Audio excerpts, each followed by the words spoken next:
Okay. Hello, everyone, and welcome back to Lucie's Inspiring Stories, where here we explore not just success, but the journeys, the turning points, and the human stories behind remarkable people. Today's conversation is really very special to me for so many reasons. First, our guest is joining us from the other side of the world. And while it's daytime here, it's actually 1 o'clock in the morning for her. Now, that level of commitment already tells you something powerful about this woman you're about to meet. But even more inspiring is why she does what she does. I want you to imagine for a moment being a child, you're a child, right? Watching your hardworking parents struggle. Not because they lack discipline or work ethic, but because as complex and intimidating as tax compliance stood in their way, that experience didn't create fear in her, it created purpose. Yes, purpose. Our guest turned confusion into clarity, obstacles into education, and she built a mission around empowering others to feel confident and in control of their financial lives. Yolisa, my guest, is the founder and CEO of SNC-TAX. She's a tax practitioner, yes, but she's more than that. She's a business finance coach.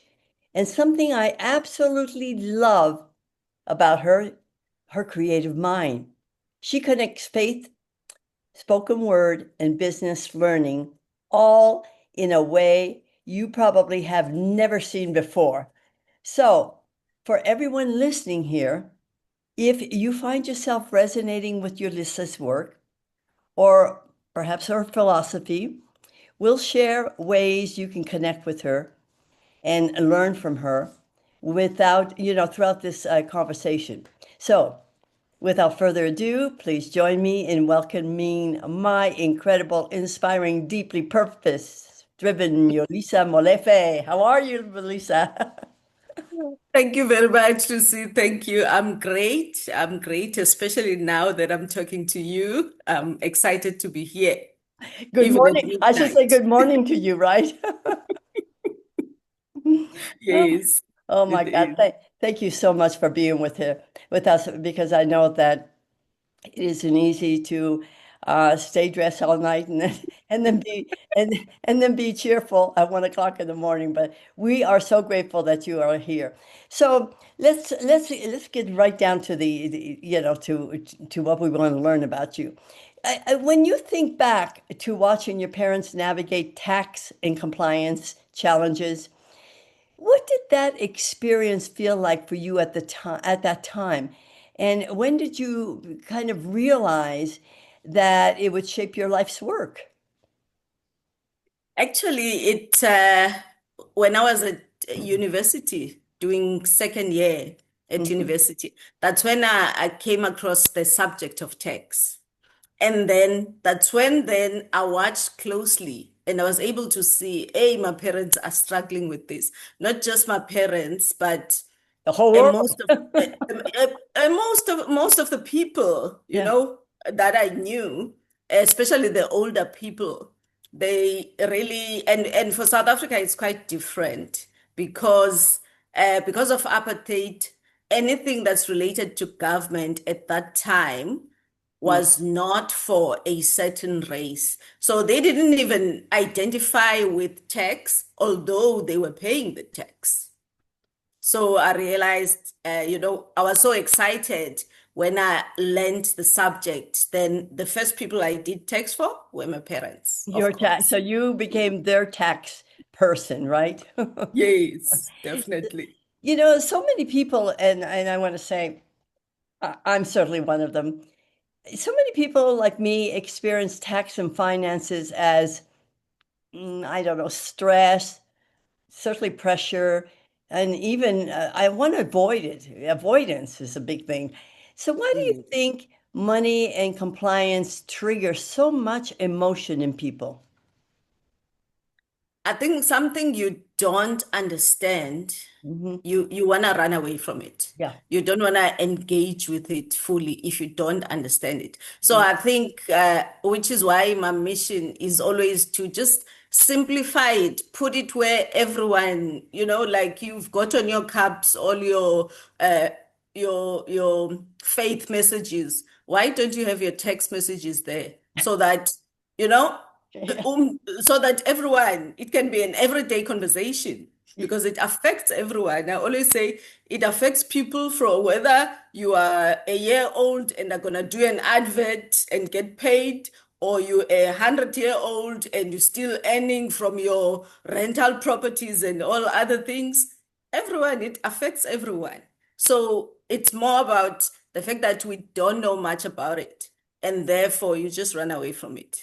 I find it very interesting. You say, I mean, I work on mindset all the time. I could have a tax affirmation actually every day and look at it. What would you suggest that that affirmation be?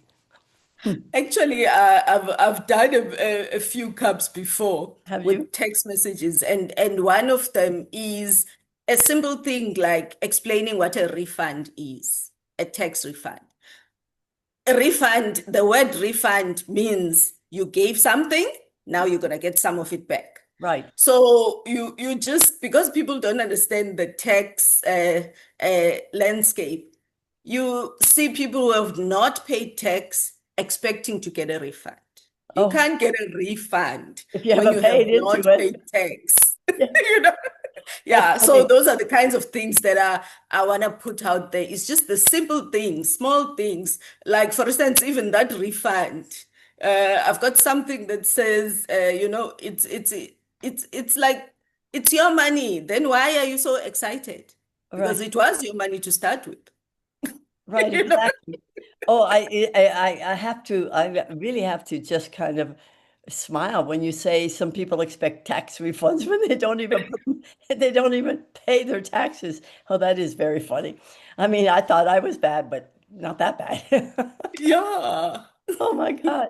There is a certain stereotype that an accountant, you know, is rigid and purely technical. I mean, my best friend is an accountant, and Uh, I have to say she's a little rigid and uh. a little technical. But from your perspective, where does creativity and innovation show up in your work? Actually, I think it starts with the fact that I like things simple. I Okay. don't I don't wanna I don't wanna talk jargon with you. I don't wanna say words you don't understand in finance or tax. I just don't do that. So I think that's where it comes from the fact that initially you just want to explain something in a way that everyone understands. And I think also I've I, I've only in my older years started like playing games, you know. What kind of So games? I What think kind of games do you play? Tell me about one of those games that you I kind of. like I like Code Word, one of the word puzzles. It's Okay. called Code Word or it's called Code Breaker, but it's a word game. So I like that. I buy books of it, and so it's a recent thing. So I think as I grow older, I get to have uh I get to be free and Hmm. not be confined to people saying an accountant is supposed to be this. You'll find that your friend may not necessarily be that or want to be that, but because there's already this box that says we need to be this way, if you that way, and it makes then our creativity just to dumb down, Yeah. then we don't explore it. I think you're right. I know her, so I know that she is creative in a lot of other ways. I mean, Hmm. she does the music for the church. She loves to play the instruments and sing, and she's the whole choir for the church. So she is very creative. She's extremely creative in so many other ways. So, Yeah. yeah. So, yeah, you would have to be right because if you're doing numbers all day long, you would just go crazy, I'm sure. You know, You integrate faith into how you lead and serve, isn't that correct? Yes, definitely. Yeah. How has your spiritual foundation influenced the way you run your business and interact with your clients? I think it really gives me that sense of giving the other person a chance. I think that's what it helps me the most is trying to understand the other person. So I think faith, it grounds me to Mm-hmm. the fact that I may know what I know, but then I didn't just know it by myself. Right. You know, That's there right. was a someone, God decided this is your mission, and I'm not doing it for myself, I'm doing it for him. So Mm, it helped me a lot over the years in the business. And also, even when you've got those times where you're just feeling drained and you just don't feel it. You don't feel what you're doing. You don't feel like carrying on in that kind of thing. I think it helped me a lot because then you would sit and think, okay, should I stop doing this? And then at some stage, I'm thinking, no, actually, I didn't do it's not for me, it's for the other person, it's for my right. client. So I think being in the service, it helps to have that element of faith in you because then you're able to put yourself in the other person's shoes and just know that you're just here to serve. Yeah. So really your that spiritual foundation is really serving others, Mm. as best as you can with the knowledge and the tools that you have. So that's admirable. I really like that, the way you said that. We talked about interactive games, and you say, you like to play a lot of the games and spoken words. What made you start to blend that sort of creativity with financial education, and how do people respond to it? Actually, I think it's mostly this thing of wanting to simplify things. Mhm. So I'm looking at it and I'm thinking it would be better absorbed by a whole lot of people in a game scenario. So gamification, I found it's just something that helps in helping people understand something in a simple way, non-threatening way.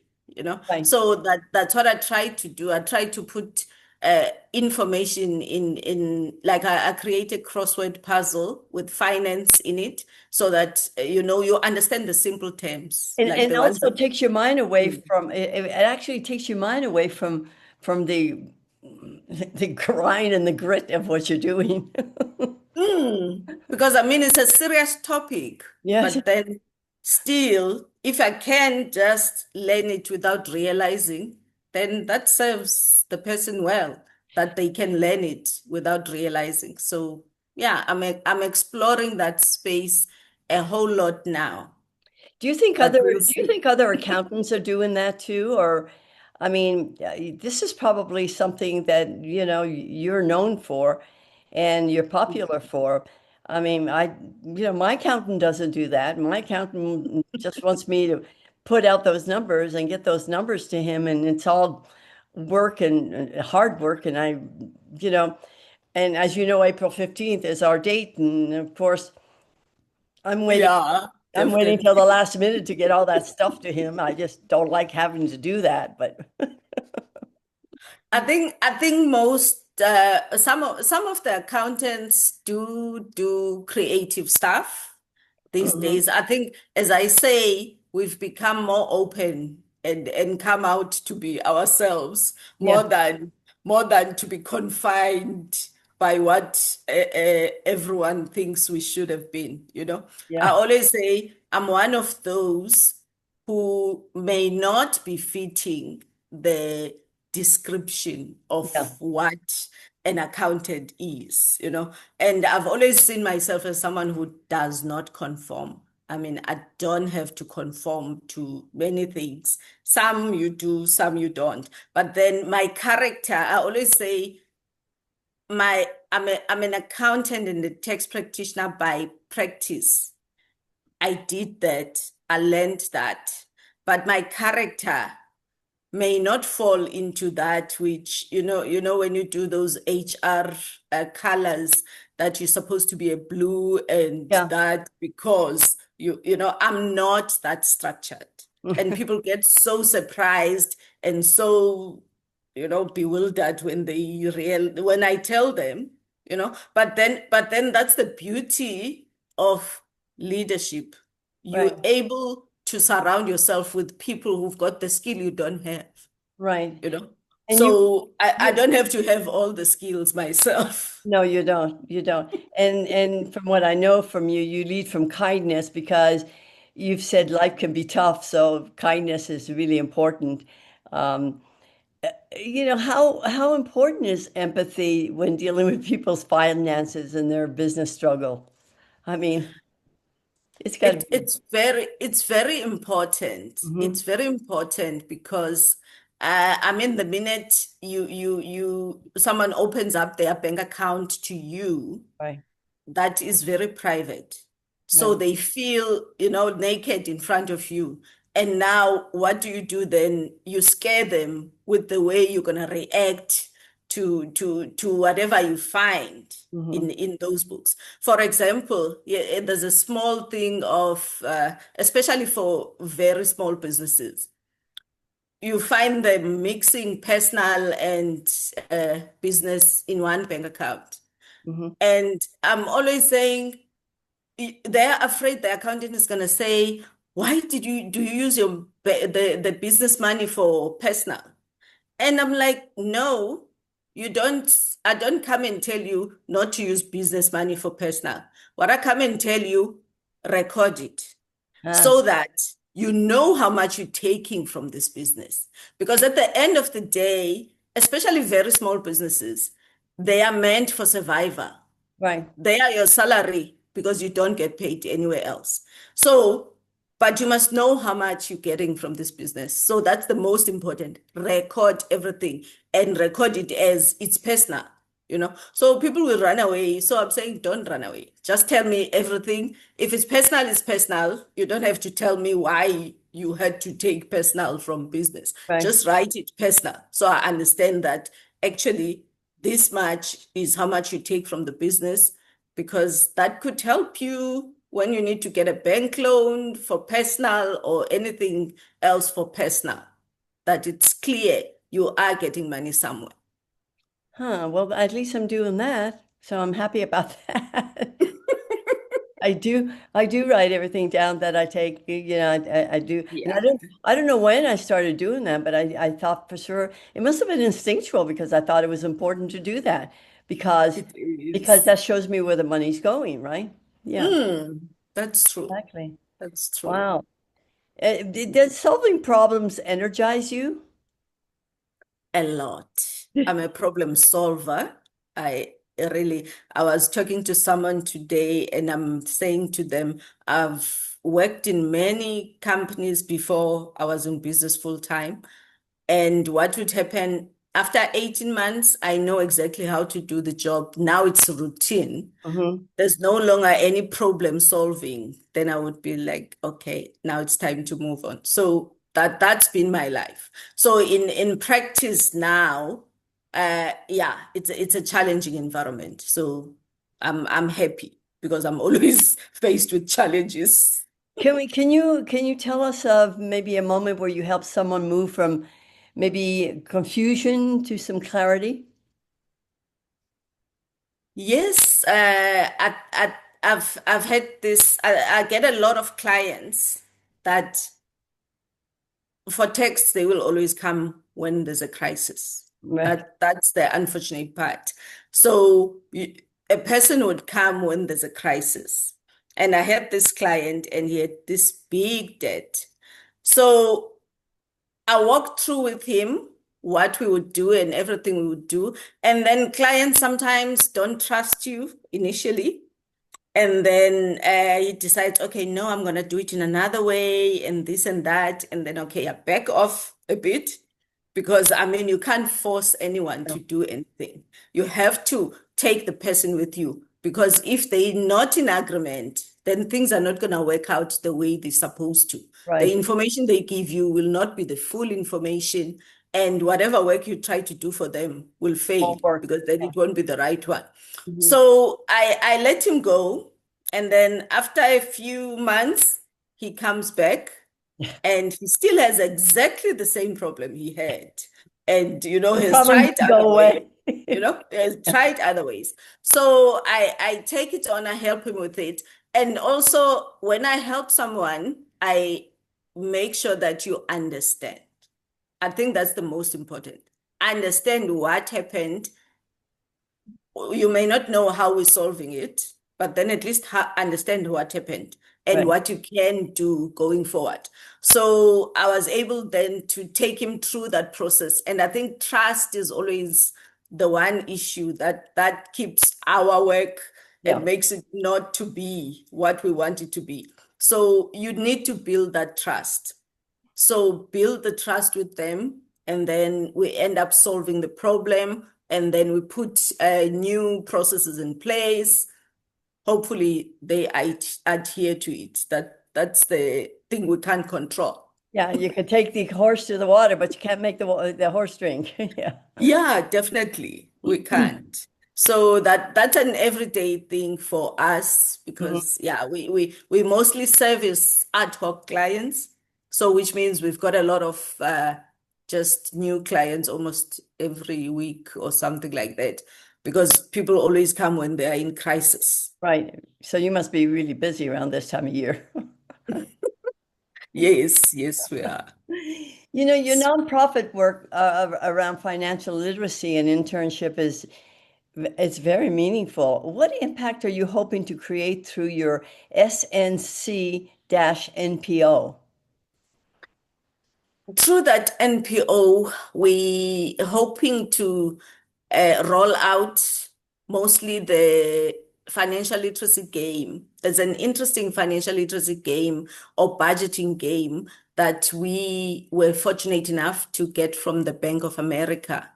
Okay. So it's a game you're supposed to pay per player, but then because the bank because we're non-profit, then they sponsor that part for us. So I'm hoping that people will learn at a young age to converse with these topics of finance, Right. because the game teaches kids a few things. Firstly, it deals with the budgeting, Okay. and then it teaches them about not just budgeting, but also the quality of life, how to make choices of buying the right things, not buying the popular brand because it's popular, but dealing with life in a way that's going to give you quality life, Right. but then you're not going to waste money. So it's budgeting, it's quality of life, it's savings.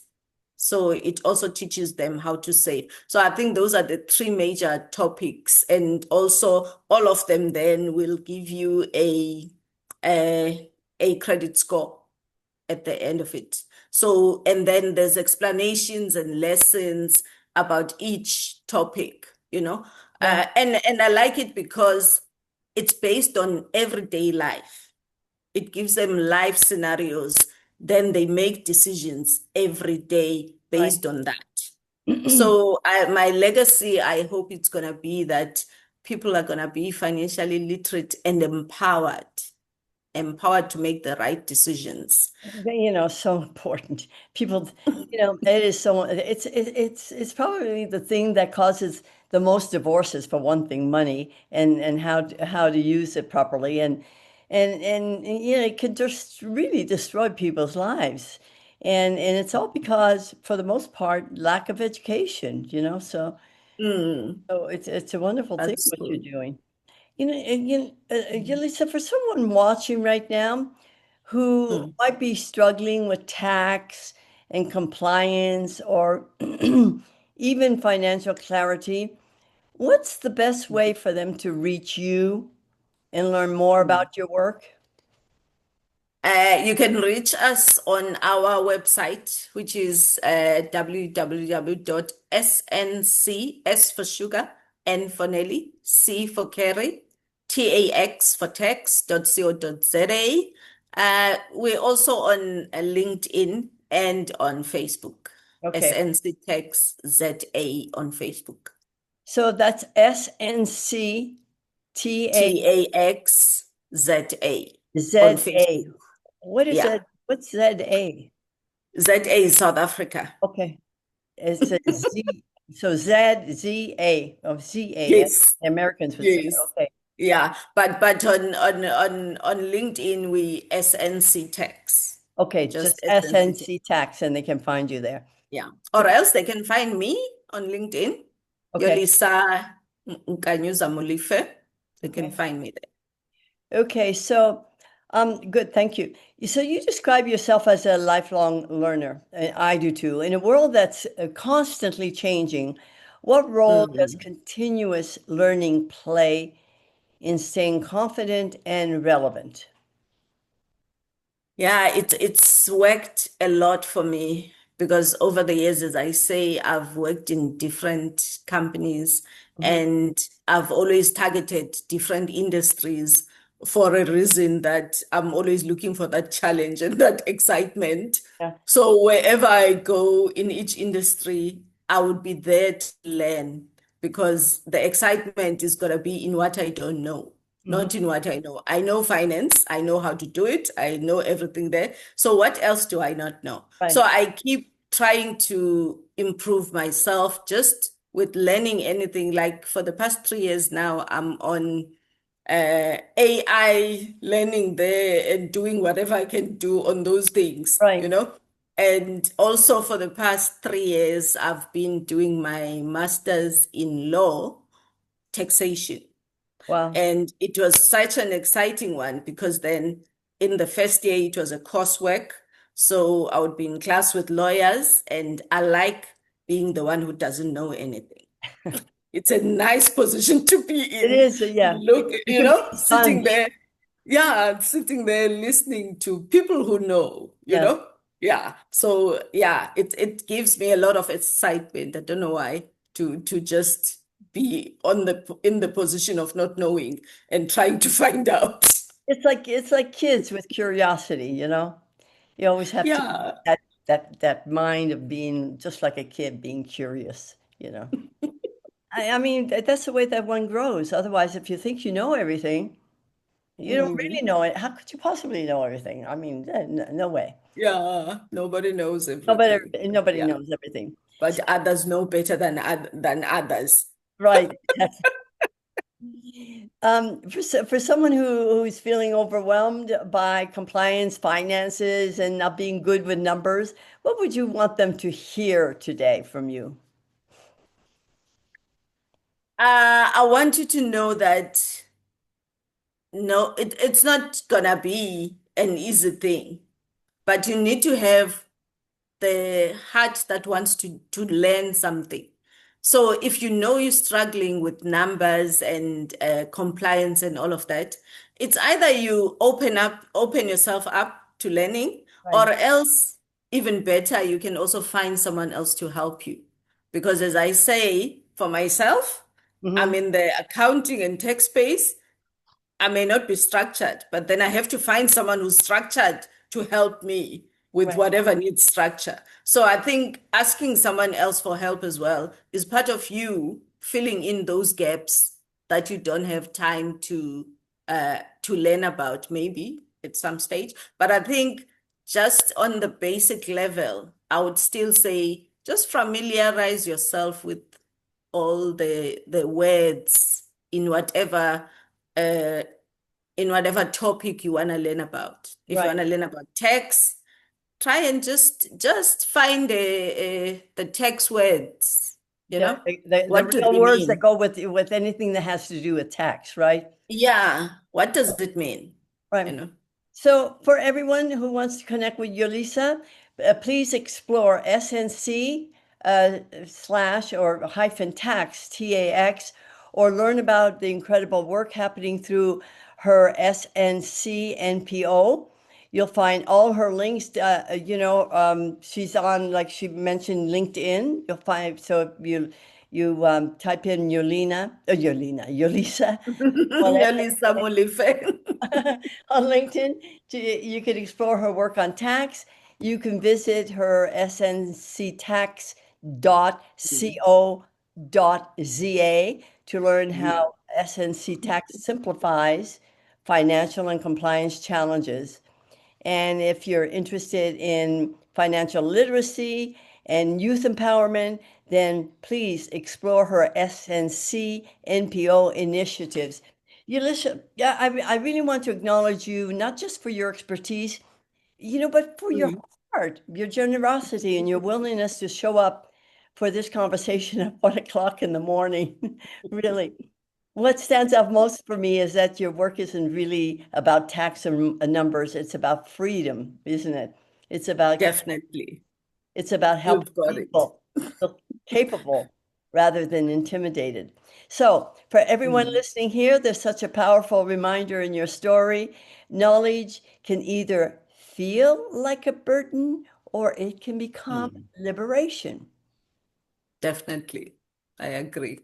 So thank you for sharing your wisdom, your energy, your time at 1 o'clock in the morning, and your perspective with us today. Do you have any last minute words for our audience? I would say it was a pleasure being here, and I hope everyone who listens to this understands that, every story Mhm. that you hear here can be what you need to empower yourself with. So keep listening to Lucy. There you go, folks. Take this as your invitation to lean into learning rather than fear it. So until the next time, keep building, keep growing, keep believing in the power of your story. This is Lucie Rosa-Stagi, and this has been another episode of Lucie's Inspiring Story.